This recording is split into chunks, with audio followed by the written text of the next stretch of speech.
നമസ്കാരം സുഹൃത്തുക്കളെ, പ്രാർത്ഥനയുടെ അത്ഭുത ലോകത്തേക്കും ഈ പുതിയ വിശകലനത്തിലേക്കും നിങ്ങൾക്ക് ഏവർക്കും സ്വാഗതം. അത്യധികം ഊർജ്ജസ്വലവും ആഴമേറിയതുമായൊരു വിഷയത്തിലേക്കാണ് നമ്മളിന്ന് കടക്കുന്നത്. നിങ്ങൾ എപ്പോഴെങ്കിലും ചിന്തിച്ചിട്ടുണ്ടോ യഥാർത്ഥത്തിൽ എന്തൊക്കെയാണ് പ്രാർത്ഥനയുടെ അത്ഭുതങ്ങളെന്ന്? ഈ അറിവുകൾ തികച്ചും ആധികാരികമാണ് കേട്ടോ. This content is based on the original Hindi literature by Pandit Shriram Sharma Acharyaji.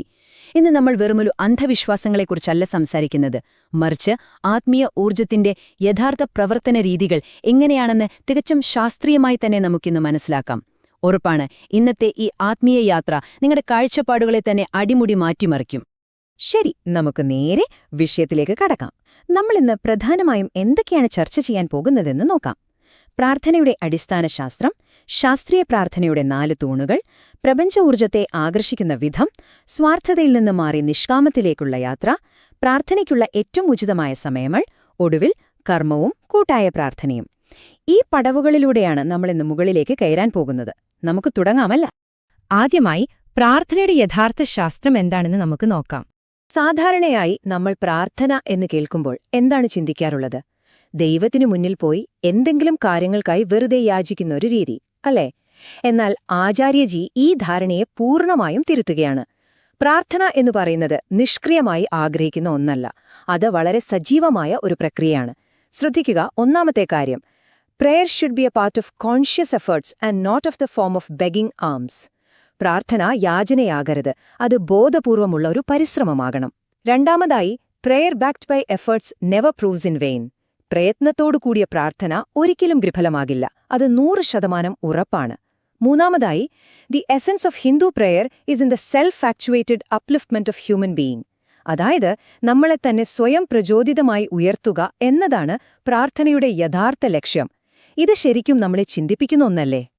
അപ്പോൾ നിങ്ങൾ ചിന്തിക്കുന്നുണ്ടാകാം, യഥാർത്ഥത്തിൽ എന്താണ് ഈ പ്രാർത്ഥന എന്ന്. ഈ അതിമനോഹരമായ നിർവചനം നോക്കൂ. Prayer is a psychoanalytic exercise that directs the diverted and disorganized human psyche. ചുരുക്കത്തിൽ പറഞ്ഞാൽ ഇതൊരു ഗംഭീര മാനസിക വ്യായാമമാണ്. ഒരു ലേസർ ബീം എങ്ങനെയാണോ ചിതറിക്കിടക്കുന്ന പ്രകാശത്തെ ഒരൊറ്റ ബിന്ദുവിലേക്ക് ശക്തമായി കേന്ദ്രീകരിക്കുന്നത്, അതുപോലെ തന്നെ നമ്മളിൽ അലങ്കോലപ്പെട്ട് കിടക്കുന്ന ചിന്തകളെ ഒരൊറ്റ ദൈവിക ലക്ഷ്യത്തിലേക്ക് തിരിച്ചുവിടുന്ന പ്രക്രിയയാണിത്. അത് മാത്രമല്ല കേട്ടോ, പ്രാർത്ഥന നമ്മുടെ അബോധ മനസ്സിനെ, അതായത് നമ്മുടെ സബ് കോൺഷ്യസ് മൈൻഡിനെ എങ്ങനെ സ്വാധീനിക്കുന്നു എന്ന് നമ്മൾ കൃത്യമായി മനസ്സിലാക്കണം. കാരണം യഥാർത്ഥ അത്ഭുതങ്ങൾ ജനിക്കുന്നത് അവിടെയാണ്. നോക്കൂ, prayer is a type of confession. ഇതൊരു ഏറ്റുപറച്ചിലാണ്, നമ്മുടെ ഭാരങ്ങൾ ഇറക്കിവെക്കാനുള്ള ഒരു വഴി.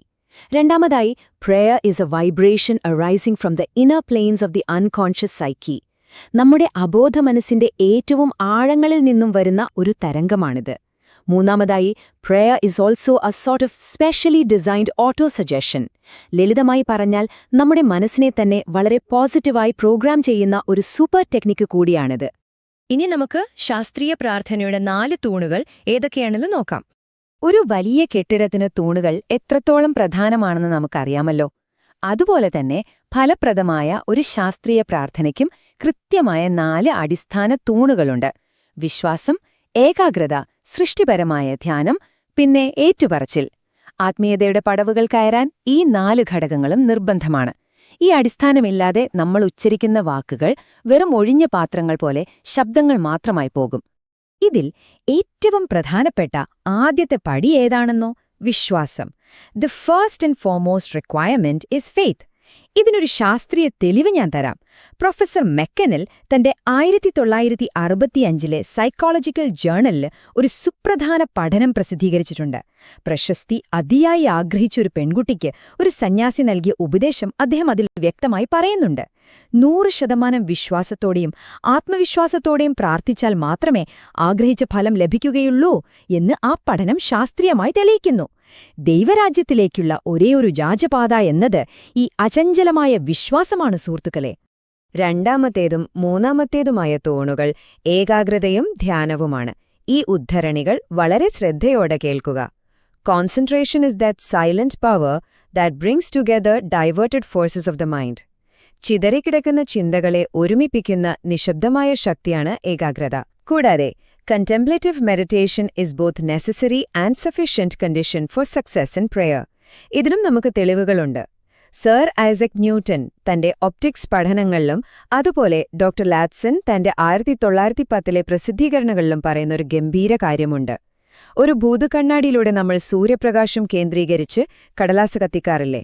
കൃത്യമായി അതുപോലെ തന്നെ നമ്മുടെ ചിന്തകളെ നമ്മൾ ഏകാഗ്രമാക്കുമ്പോൾ അത് നമ്മുടെ മുന്നിലുള്ള എന്തു വലിയ തടസ്സങ്ങളെയും ഇല്ലാതാക്കും. ഇനി 4ാമത്തെ തൂൺ എന്താണെന്നല്ലേ? ഏറ്റുപറച്ചിൽ. Confession should come out of his love.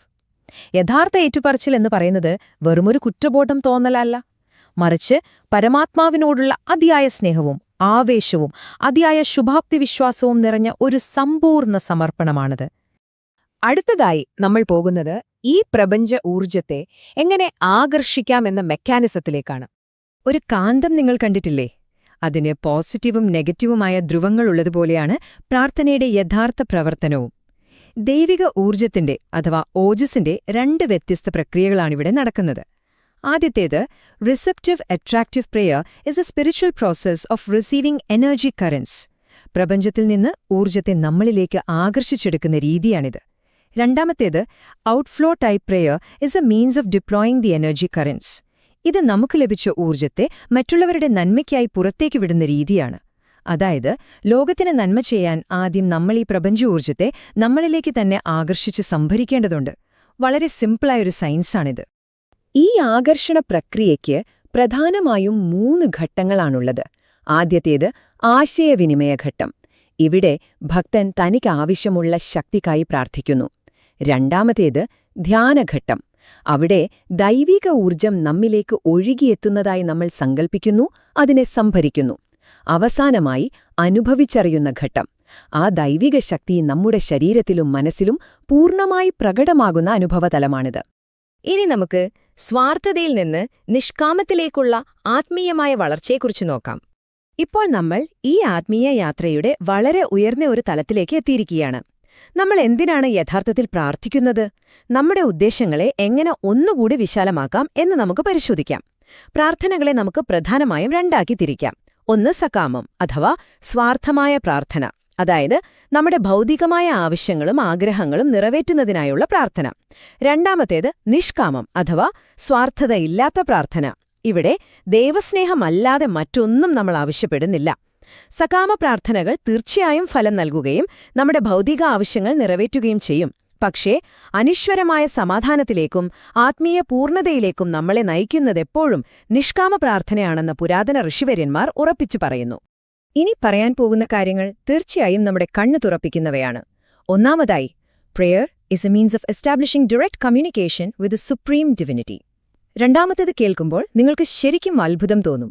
Prayer is like A Brahmastra, A nuclear weapon stored with powers of highest density. ഒന്ന് ആലോചിച്ചു നോക്കൂ, പ്രാർത്ഥന എന്നത് ഒരു ബ്രഹ്മാസ്ത്രം പോലെ അതിശക്തമായ ഒരു ആയുധമാണ്. മൂന്നാമതായി, prayer is the primary actuating force that leads to sublimation of psyche. ഒടുവിലായി, നിഷ്കാമ selfless prayer washes out all sin and leads the path of eternal peace. അതെ, നിഷ്കാമ പ്രാർത്ഥന നമ്മുടെ പാപങ്ങളെല്ലാം കഴുകിക്കളഞ്ഞ് നമ്മെ അനശ്വരമായ സമാധാനത്തിലേക്ക് നയിക്കുന്നു. ഇനി പ്രാർത്ഥനയ്ക്കുള്ള അനുയോജ്യമായ സമയങ്ങൾ ഏതൊക്കെയാണെന്ന് നമുക്ക് നോക്കാം. പ്രാർത്ഥനയുടെ ശാസ്ത്രം മനസ്സിലാക്കിയതുപോലെ തന്നെ അത് ചെയ്യുന്ന സമയം വളരെ നിർണായകമാണ് കേട്ടോ. ഈ പ്രപഞ്ചത്തിലെ ഗ്രഹങ്ങളുടെ ചലനങ്ങൾ നമ്മുടെ സൂക്ഷ്മശരീരത്തെ നേരിട്ട് സ്വാധീനിക്കുന്നുണ്ട് എന്ന് നിങ്ങൾക്കറിയാമായിരുന്നോ? അതെ, അതുകൊണ്ട് സമയത്തിന് വലിയ പ്രാധാന്യമുണ്ട്. ഈ ഉദ്ധരണി ശ്രദ്ധിക്കുക. The immortal hour sometime before dawn is the best for offering prayer. സൂര്യോദയത്തിന് ഏകദേശം 1.5 മണിക്കൂർ മുൻപുള്ള സമയത്തെയാണ് നമ്മൾ ബ്രഹ്മമുഹൂർത്തം എന്ന് വിളിക്കുന്നത്. ഈ സമയത്ത് ഭൂമിയുടെയും സൂര്യന്റെയും കാന്തിക ശക്തികൾ നമ്മളിലേക്ക് ഏറ്റവും എളുപ്പത്തിൽ പ്രവേശിക്കുന്നു. നമ്മൾക്ക് പ്രാർത്ഥിക്കാൻ ഏറ്റവും അനുകൂലമായ ഒരു അന്തരീക്ഷം പ്രകൃതി തന്നെ നമുക്ക് ഒരുക്കിത്തരുന്ന അത്ഭുതകരമായ സമയമാണിത്. അടുത്തതായി, കർമ്മവും കൂട്ടായ പ്രാർത്ഥനയും തമ്മിലുള്ള ബന്ധം എന്താണെന്ന് നോക്കാം. നമ്മളിന്ന് സംസാരിച്ച കാര്യങ്ങളുടെ ഏറ്റവും ഉയർന്ന തലത്തിലാണിപ്പോൾ നിൽക്കുന്നത്. പ്രാർത്ഥനയെ നമ്മുടെ ദൈനംദിന പ്രവൃത്തികളുമായും സമൂഹവുമായും എങ്ങനെ ബന്ധിപ്പിക്കാം? പ്രാർത്ഥന ഒരിക്കലും ഒരു ഒഴിവു കഴിവല്ല എന്ന് നമ്മൾ എപ്പോഴും ഓർക്കണം. Do your duty four duty sake, get what you deserve. കർമ്മം ചെയ്യുക എന്നത് നമ്മുടെ കടമയാണ്. ദൈവത്തിന്റെ ദർബാറിൽ വെറുതെ യാചിക്കാൻ വരുന്നവർക്ക് യാതൊരു സ്ഥാനവുമില്ല കേട്ടോ. ശ്രീബുദ്ധനെപ്പോലുള്ള മഹാന്മാരായ കർമ്മയോഗികൾ നമ്മളെ പഠിപ്പിക്കുന്നതെന്താണ്? മനുഷ്യന്റെ പ്രയത്നത്തോടൊപ്പം ചേരുമ്പോൾ മാത്രമേ പ്രാർത്ഥനയ്ക്ക് അതിന്റെ യഥാർത്ഥ ശക്തി കൈവരുകയുള്ളൂ. പ്രാർത്ഥനയെന്നത് സത്യത്തിൽ നമ്മുടെ കർമ്മത്തിന്റെ മറ്റൊരു രൂപം തന്നെയാണ്. ഇതാണ് നമ്മുടെ അവസാനത്തെയും ഏറ്റവും മഹത്തായതുമായ തത്വം. The domain of Vic's prayer is universal and knows no boundaries of selfishness. വേദങ്ങളിലെ പ്രാർത്ഥനകൾ ഒരു വ്യക്തിയിൽ മാത്രം ഒതുങ്ങുന്നതല്ല, അത് ലോകം മുഴുവൻ വ്യാപിച്ചു കിടക്കുന്നതാണ്. അവിടെ സ്വാർത്ഥതയ്ക്കൊരു ചെറിയ സ്ഥാനം പോലുമില്ല. നമ്മൾ പ്രാർത്ഥിക്കുമ്പോൾ അത് നമുക്കുവേണ്ടി മാത്രമല്ല, മറിച്ച് ഈ പ്രപഞ്ചത്തിലുള്ള സകല ജീവജാലങ്ങൾക്കും ഈ വലിയ പ്രകൃതിക്കും വേണ്ടി കൂടിയായിരിക്കണം. അതാണ് ലോകത്തിലെ ഏറ്റവും ഉയർന്ന പ്രാർത്ഥന. അപ്പോൾ ഇന്ന് നമ്മൾ ഒരുപാട് പുതിയ കാര്യങ്ങൾ പഠിച്ചല്ലേ? ഈ അവസരത്തിൽ നിങ്ങളോട് തന്നെ ചോദിക്കേണ്ട വളരെ പ്രധാനപ്പെട്ട ഒരു ചോദ്യമുണ്ട്. നിങ്ങൾ ദൈവത്തിനു മുമ്പിൽ വെറുതെ യാചിക്കുകയാണോ, അതോ ഈ വിശാലമായ പ്രപഞ്ച ഊർജവുമായി ഒരു അതിശക്തമായ ബന്ധം സ്ഥാപിക്കുകയാണോ? ശൂന്യമായ യാചനകളിൽ നിന്നും മാറി ഈ ലോകത്തിന്റെ തന്നെ മാറ്റത്തിന് കാരണമാകുന്ന ശാസ്ത്രീയമായ ഒരു ആത്മീയ പ്രക്രിയയായി നിങ്ങളുടെ പ്രാർത്ഥനകളെ മാറ്റാൻ ഈ അറിവുകൾ തീർച്ചയായും നിങ്ങളെ സഹായിക്കും. കൂടുതൽ ആഴത്തിൽ ചിന്തിക്കുക, നിങ്ങളുടെ ആത്മീയ യാത്ര ഇന്ന് തന്നെ പുതിയൊരു തലത്തിലേക്ക് ഉയർത്തുക. ഈ അറിവുകൾ നിങ്ങൾക്ക് പ്രയോജനപ്പെട്ടു എന്ന് വിശ്വസിക്കുന്നു.